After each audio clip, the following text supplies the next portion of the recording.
শ্রমিকদের লাগাতার আন্দোলনের মুখে গাজীপুরের টিএনজেড গ্রুপের সম্পদ বিক্রি করে 3 মাসের বকেয়া বেতন ও বোনাস পরিশোধের সিদ্ধান্ত নিয়েছে অন্তর্বর্তীকালীন সরকার।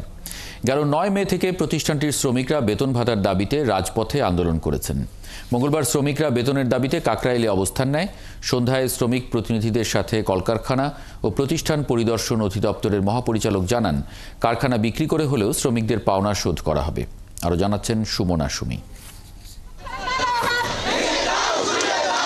মঙ্গলবার লং মার্চ টু যমুনা কর্মসূচির আওতায় প্রধান উপদেষ্টার বাসভবনের দিকে রওনা দেন টিএনজেড গ্রুপের পোশাক কারখানার শ্রমিকরা। কাকরাইল মসজিদের সামনে পৌঁছালে পুলিশের বাধার মুখে পড়ে কর্মসূচি। পরে সেখানেই অবস্থান নেন আন্দোলনকারী শ্রমিকরা। তাদের অভিযোগ, ঈদ উল ফিতরের আগেই বেতন বোনাস দেওয়ার প্রতিশ্রুতি থাকলেও এখনো তারা তা পাননি।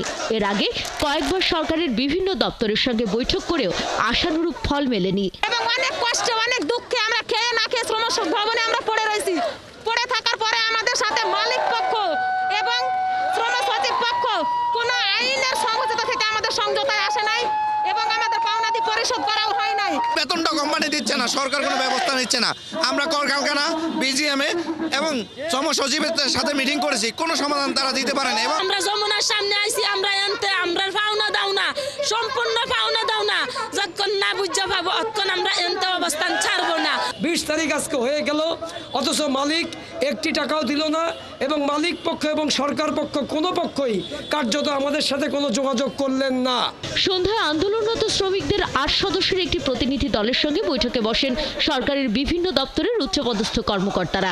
বৈঠক শেষে কলকারখানা ও প্রতিষ্ঠান পরিদর্শন অধিদপ্তরের মহাপরিচালক ও ইন্ডাস্ট্রিয়াল পুলিশের ডিআইজি জানান, কারখানার মালিক বর্তমানে দেশের বাইরে অবস্থান করছেন।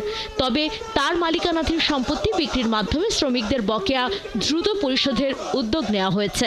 সম্পত্তিগুলো বিক্রি হওয়ার সাথে সাথেই আমরা শ্রমিকদের পাওনা দিয়ে পরিশোধের যাবতীয় ব্যবস্থা গ্রহণ করব। আপনাদের 54 কোটি টাকা সবাইকে বুঝিয়ে দিতে হবে, 3 মাসের বেতন কেউ বাকি থাকে না। এটা সবারই আমরা অ্যাসেসমেন্ট করে ফেলেছি। আপনারা, আমাদের ইন্ডাস্ট্রিয়াল পুলিশ সবসময় আপনাদের পাশে রয়েছে। এদিকে পাওনা পরিশোধ না হওয়া পর্যন্ত আন্দোলন চালিয়ে যাওয়ার ঘোষণা দিয়েছেন শ্রমিকরা। সুমনা সুমি, 71, ঢাকা।